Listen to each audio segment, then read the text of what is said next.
শতাধিক Facebook account থেকে একযোগে ছড়িয়ে দেওয়া হলো সার্জিস আলমের একটি মন্তব্য দাবি এবং সেই মন্তব্যে তিনি নাকি বলছেন শিবিরের পরামর্শে পরিকল্পিতভাবে তিনি ছাত্রলীগে যোগ দিয়েছিলেন। কিন্তু কিছুক্ষণ পর বদলে যায় পুরো চিত্র। ধরা পড়ে ডিজিটাল প্রযুক্তির সহায়তায় ওটা ছিল একটা সম্পাদিত ফটোকার্ড। এর রেশ কাটতে না কাটতে আমরা দেখলাম ডাকসু নেতাদের দেশ ছেড়ে পালিয়ে যাওয়ার একটা ভিডিও দাবি করা হয়েছে এবং তৈরি হয়েছে নানা রকম আলোচনা।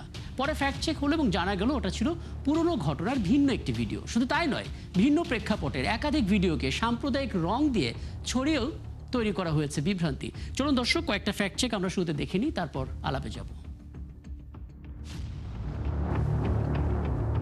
সম্প্রতি সার্জিস আলমকে জড়িয়ে শিবিরের নির্দেশেই ছাত্রলীগে যুক্ত হয়েছিলাম এমন মন্তব্যের দাবিতে চ্যানেল 24-এর লোগো সম্বলিত একটি ভুয়া ফটোকার্ড আলোচনায় আসে।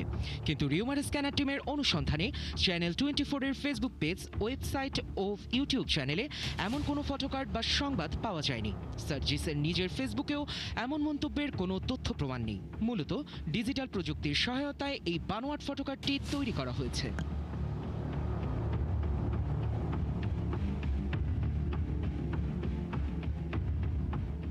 একইভাবে বিভ্রান্তির নতুন মাত্রা যোগ করে যখন ডাকসু নেতৃবৃন্দের চীন সফর শেষে দেশে ফেরার একটি পুরনো ভিডিওকে নতুন দাবি জুড়ে দিয়ে অপপ্রচার চালানো হয়। দাবি করা হয় নিষিদ্ধ রাজনৈতিক দলের ভয়েই জুলাই আন্দোলনকারীরা সুটকেস হাতে দেশ ছাড়ছেন। কিন্তু অনুসন্ধানে দেখা যায় গত 17 মে ডাকসুর ভিপি সাদিক কায়েমের নেতৃত্বে 15 সদস্যের প্রতিনিধি দল চীন সফরে যায় এবং 7 দিন পর দেশে ফেরে। সেই ভিডিওকে এই গুজব ছড়াতে ব্যবহার করা হয়েছে। ওদিকে সাম্প্রদায়িক উস্কানি দিয়ে বাংলাদেশে হিন্দুদের ওপর হামলার দৃশ্যের দাবিতে একটি বাড়িতে ভাঙচুরের ভিডিও ছড়ানো হয়েছে এক্সে। তবে যাচাই করে দেখা যায় হামলার শিকার নারী হিন্দু ধর্মাবলম্বী নয়। মূলত লালমনিরহাটে কালীগঞ্জে ছাগলের ঘাস খাওয়াকে কেন্দ্র করে ওমান প্রবাসী মান্নানের পরিবারের সঙ্গে কৃষক দল নেতা শাহ আলমের বিরোধের জেরে এই হামলা ও ভাঙচুরের ঘটনা ঘটে।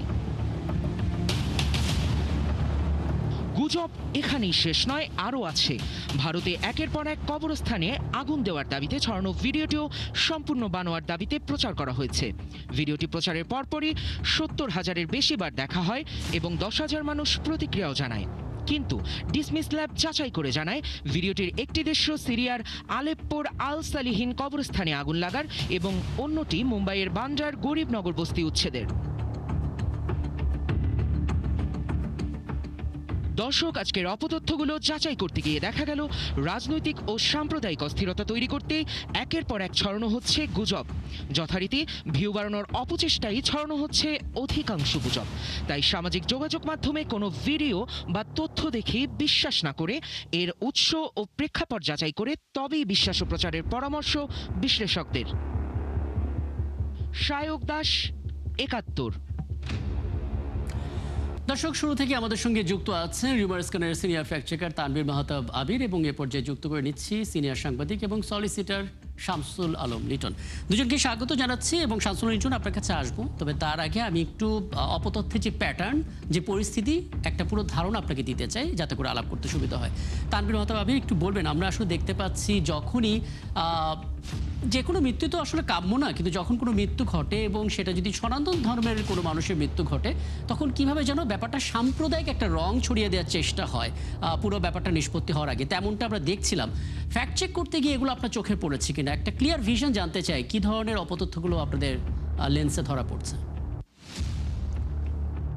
বললেন যে এটাকে আমরা আসলে কমিউনাল প্রোপাগান্ডা বলি। বাংলাদেশে এই জিনিসটা খুবই বেশি একটা কনসার্নের বিষয়, বাংলাদেশ এবং ভারত দুইটা দেশের জন্যই। এবং সাম্প্রতিক যে ঘটনাটা আমরা দেখছি, রংপুরের যে ঘটনা, এখানে এই ঘটনাটা সবচেয়ে বড় উদাহরণ এবং রিসেন্ট উদাহরণ এবং কনক্রিট একটা উদাহরণ যেখানে হচ্ছে কেউ ধরাই পড়েনি যখন তখনই হচ্ছে ছড়ানো হচ্ছিল, যে মানে একেবারে মেইন স্ট্রিম কিছু প্ল্যাটফর্ম থেকে তো ছড়ানো হচ্ছিল যে এটা হচ্ছে আসলে একটা সাম্প্রদায়িক একটা খুন বা একটা ঘটনা। পরে দেখা গেল যে আসলে যারা গ্রেপ্তার হয়েছে তারা নিজেরাও হচ্ছে সনাতন ধর্মের অনুসারী, বা এই জিনিসের সাথে সাম্প্রদায়িকতার কোনো সম্পর্কই নেই। তো এই জিনিসগুলোতে আমরা আসলে দেখি যে আসলে একটা পক্ষ সবসময় রেডি থাকে বা প্রস্তুত থাকে যে কোনো একটা ঘটনা বা কোথাও যদি অন্য ধর্মের মুসলিম বাদে বা হিন্দু ধর্মের কেউ যদি নিগৃহীত বা কোনোভাবে কোনো মৃত্যু বা কোনো কিছু শিকার হয়, সেক্ষেত্রে হচ্ছে এটার এভিডেন্স না আসার আগে বা প্রকৃত ঘটনা জনসম্মুখে প্রকাশিত না হওয়ার আগেই এটাকে একটা কমিউনাল রং দেওয়া হয়। জি। এবং এই জিনিসটা বাংলাদেশের জন্য বাংলাদেশের রাজনৈতিক স্পেস বলেন বা ক্রস বর্ডার যে আমরা মিস ইনফরমেশন নিয়ে কাজ করি, এটা আপনিও জানেন, আমরা ৭১-এ অনেকবার আলোচনা করেছি। এই জিনিসগুলোর জন্য খুবই রিস্কি এবং খুবই ঝুঁকিপূর্ণ। কারণ বাংলাদেশ এবং ভারতের সম্পর্কটা এখন অনেক ক্ষেত্রে ২০২৪ সালের আগস্টের পর আমরা অনেকবারই দেখেছি যে এই ধরনের কমিউনাল প্রপাগান্ডার মাধ্যমে অনেক ক্ষেত্রে এই জিনিসগুলোকে কনসার্নে আনার চেষ্টা করেছে ভারতীয় অনেক এই মিডিয়া। কমিউনাল প্রপাগান্ডা শুধু আমাদের দেশ থেকে তো হচ্ছে না, আমরা তাদের দিক থেকেও দেখতে পাচ্ছি যে ওখানে কবরস্থানে আগুন দেওয়া হচ্ছে, তার মানে এখানেও আমাদের মুসলমানদের ভিতরে সেই ব্যাপারটা আসলে প্রবাহিত হচ্ছে, তাই তো? আচ্ছা, হ্যাঁ, হ্যাঁ, শেষ করুন আবির, শেষ করুন। হ্যাঁ, এবং মানে এই জিনিসটা আপনি যেটা বললেন যে আমরা নিজেরাও কিছু অ্যানালাইসিস করেছি যে বাংলাদেশে এই যে কিছুদিন আগে ভারতে বিধানসভা নির্বাচন গেল, এক থেকে দেড় মাস আগে, তখনও আমরা একটা অ্যানালাইসিস প্রকাশ করেছিলাম যে তখন বাংলাদেশ থেকে এটা ছড়ানো হচ্ছিল। এর আগে যখন ভারত থেকে ছড়ানো হয়েছিল, ভারতে আমরা ২৪ আগস্টে দেখেছি বা আমরা ওই বছরের ডিসেম্বরে দেখেছিলাম যে একজন চিন্ময় কুমার গ্রেপ্তার ইস্যুতে। তার মানে দুইটা দেশেরই মানে কিছু পক্ষ আছে যারা সবসময় পক্ষে বিপক্ষে এই ধরনের কমিউনাল ইস্যুগুলোকে পুঁজি করে, এবং এই ইস্যুটাতে রংপুর ইস্যুটাতে আমরা ভারতের দুই একটা মিডিয়াতেও দেখেছি এই ধরনের কমিউনাল প্রপাগান্ডা গুলো হিসেবে এটাকে ছড়ানোর একটা প্রবণতা ছিল।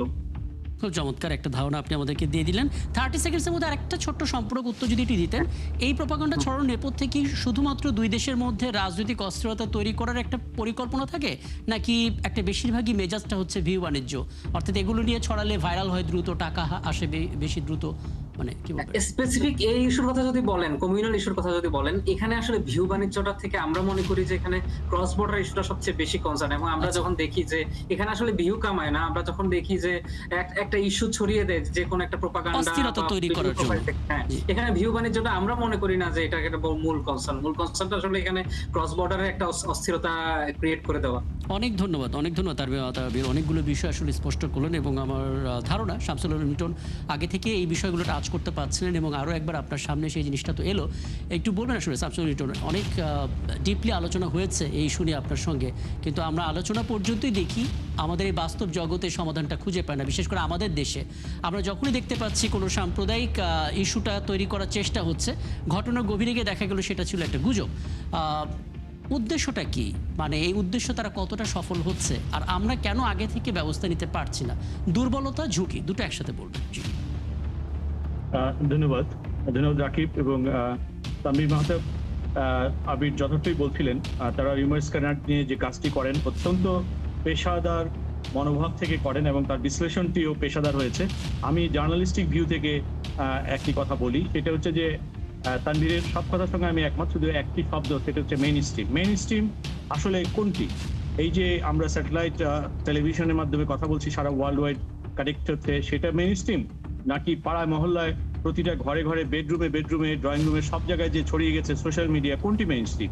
আসলে মেইন স্ট্রিম যদি আমাদের তথ্যের অভাব যথাযথভাবে পূরণ করতে পারতো এবং সমাজের সুস্থিরতা এবং রেজিলিয়েন্স সোসাইটি তৈরির জন্য কন্ট্রিবিউট করতে পারতো, তাহলে কিন্তু আজকে সোশ্যাল মিডিয়া মেইন স্ট্রিমে চলে যেতে পারতো না, অথবা মেইন স্ট্রিমকে ছাড়িয়ে যেতে পারতো না। সেই কারণে সমাজে যেমন রোগ আছে, মানুষের ভেতরে যেমন অনেক বিভিন্ন ধরনের রোগ থাকে, এটা তথ্য প্রবাহের মধ্যে একটা ডিজিজ আকারে সমাজকে আক্রান্ত করছে। এটা শুধুমাত্র বাংলাদেশ অথবা ইন্ডিয়া অথবা সাম্প্রদায়িক অথবা অসাম্প্রদায়িক অথবা গণতান্ত্রিক স্বৈরতান্ত্রিক মনোভাবই না, এটার নেপথ্যে অনেক ধরনের উদ্দেশ্য কাজ করে। আমরা শুধুমাত্র ভিউ কামানোর কথা বলি, এটা কিন্তু পুরোপুরি সঠিক না। এর সঙ্গে অস্থিরতা, অনেকগুলো বিষয় যেহেতু জড়িত, যেহেতু এটি রোগ হিসেবে চিহ্নিত হয়েছে এবং বিশ্বব্যাপী এই রোগ চিকিৎসার জন্য সভ্য দেশগুলো অত্যন্ত আমি এখানে একটা ছোট্ট কি অ্যানালাইসিস আপনাকে জানাতে পারি কিনা, মানে আমরা এটা নিয়ে প্রায় কথা বলি যে মেইন স্ট্রিমটা আসলে কোনটা, সোশ্যাল মিডিয়ায় দিন শেষে মেইন স্ট্রিম হয়ে যায়। আচ্ছা ঠিক আছে, আপনি ছোট করে যদি অ্যাড করেন। জি, আমি কিন্তু মেইন স্ট্রিম প্ল্যাটফর্ম বলেছি, মেইন স্ট্রিম মিডিয়া কিন্তু বলিনি। আমি স্পষ্ট করে বলছি মেইন স্ট্রিম প্ল্যাটফর্ম। তাহলে আমরা ফেসবুকটাকে ধরে নিচ্ছি যেটা সবচেয়ে বেশি ব্যবহৃত হয়। প্ল্যাটফর্ম বলতে একেবারে অর্গানাইজড হয়েছে ভেরিফাইড কিছু প্রোফাইল থেকে। আমি যদি স্পেসিফিক বলি, বাংলাদেশ আওয়ামী লীগের অফিশিয়াল ফেসবুক পেজ থেকেই ছড়ানো হয়েছিল একেবারে রাতের বেলা, যখন এই জিনিসটা সার্চিং চলছিল। এই জন্য ওটাকে আমি মেইন স্ট্রিম প্ল্যাটফর্ম বলেছি, কারণ এটা একটা ভেরিফাইড অ্যাকাউন্ট এবং এটা একটা দলকে রিপ্রেজেন্ট করে। বুঝতে পারছি। আপনি পরিষ্কার করেছেন, শামসুল লিটন। জি, আপনি বলুন।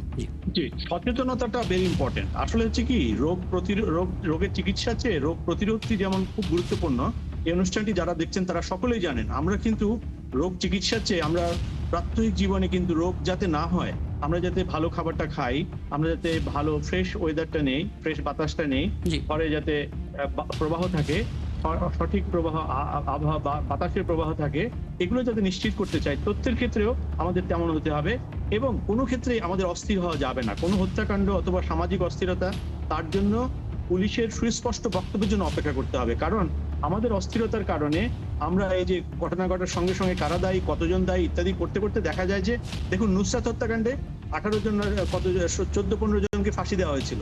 ভাবখানা এরকম যে ওখানে 28 জন 29 জন আসামি সবাইকে ফাঁসি দেওয়া উচিত।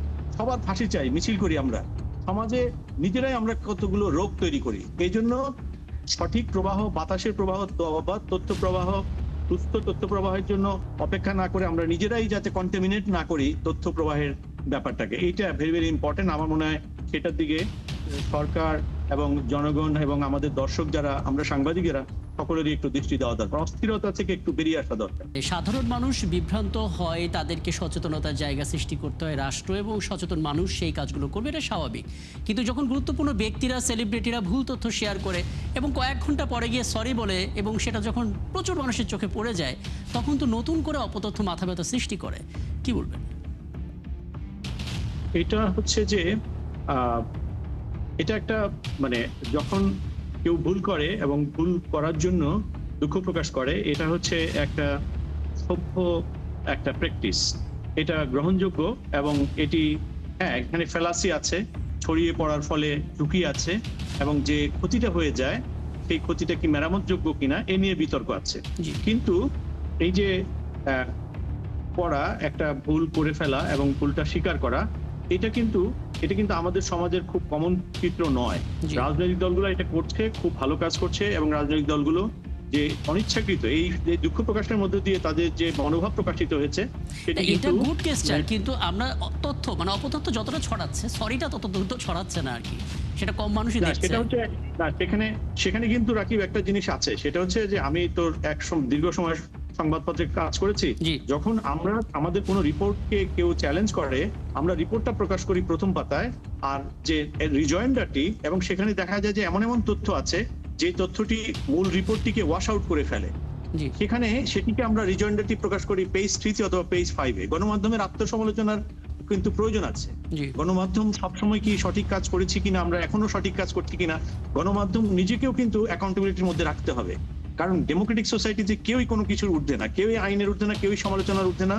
সুতরাং একটি রাজনৈতিক দল যখন ভুল করে সেটি স্বীকার করে, তবে হ্যাঁ, সেই রাজনৈতিক দল যদি ডেলিবারেটলি একই কাজ করতে থাকে, যেমন একটি রাজনৈতিক দলের নাম এসছে এই রিউমার স্ক্যানারের ইয়েতে, তিনি বলছিলেন, তিনি কিন্তু মিস্টার আবির যে বলছিলেন একটি রাজনৈতিক দল এরকম উস্কানিমূলক বিভিন্ন ইয়ে দিচ্ছে। আচ্ছা, আমরা রাজনৈতিক দল বাদ দিই, আমরা যদি কোনো একটি ব্যক্তি সেলিব্রিটির কথা চিন্তা করি, উনি উদ্দেশ্য প্রণোদিত হোক বা আবেগতাড়িত হোক শেয়ার করলেন, মানে ব্যক্তি পর্যায়ে থেকেও তো একটা বড় ধরনের, কি বলবেন? অবশ্যই কোনো ব্যক্তি কিন্তু ইনস্টিটিউশনের মতো, এবং কোনো ব্যক্তির মিলিয়ন ফলোয়ার আছে। সুতরাং তার ছোট্ট একটি, দেখুন আমি আগে অনুষ্ঠানে বলেছি, ফেক নিউজ অনুষ্ঠানটি 71 টিভির একটি ফ্ল্যাগশিপ প্রোগ্রাম। এই কারণে আমি মনে করি যে বাংলাদেশের সমাজ এবং বিশ্বের অন্যান্য দেশেও তথ্য প্রবাহের এই সময়ে সামান্য একটি তথ্য অনেক বড় বিশৃঙ্খলার ঝুঁকি তৈরি করতে পারে। এবং প্রতিদিন 71 টিভি এই ফেক নিউজ অনুষ্ঠানটি করার কারণে হয়তো ডিফেন্সিভ অনেক প্রতিরোধমূলক ব্যবস্থা হচ্ছে, যার ফলে মানুষ সচেতন হচ্ছে, এবং ভবিষ্যতে অথবা বর্তমান সময়ে অনেক বড় দুর্ঘটনার কবল থেকেও আমাদের হয়তো সমাজ রক্ষা পাচ্ছে।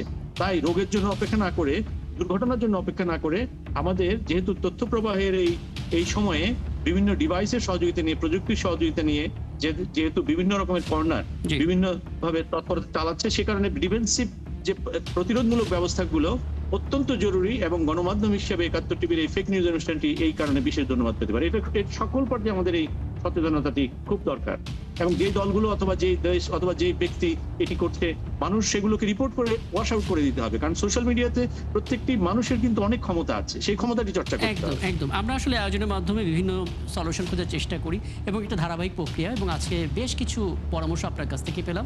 অগ্রিম আমন্ত্রণ জানিয়ে রাখলাম, সামনে কোনো আয়োজনে নিশ্চয়ই আবার আপনাকে পাবো এবং আরো কিছু সমাধানের প্রক্রিয়া জানার সুযোগ হবে। ধন্যবাদ আপনাকে সময়টা দেওয়ার জন্য। ছিলেন আমাদের সঙ্গে সিনিয়র সাংবাদিক শামসুল আলম লিটন। এবং দর্শক, এই ছিল আজকের ফেক নিউজ স্ক্যানারের আয়োজনে। প্রতিদিন আমরা রিউমার দূর করতে হাজির হবো ঠিক একইভাবে একই সময় এবং আপনিও যুক্ত হতে পারেন। কোনো খবর যদি আপনাকে সংশয় ফেলে সেটা একটি স্ক্রিনশট আমাদেরকে মেল করতে পারেন। মেল আইডি দেখতে পাচ্ছেন fns.71tv@gmail.com এই ঠিকানায়। ফেসবুকে যুক্ত হতে পারেন facebook/fake-news-scanner এই ঠিকানায়। আমরা এই সমস্ত অপতথ্যের ফ্যাক্ট চেক করে আপনাদের জানাবো। মনে রাখবেন দর্শক, চটকদার শিরোনাম দেখলে ক্লিক করবেন না। বিশ্বাস আর প্রতিক্রিয়া জানানোর আগে অবশ্যই ফ্যাক্ট চেক করুন। থাকুন ৭১-এর সাথে।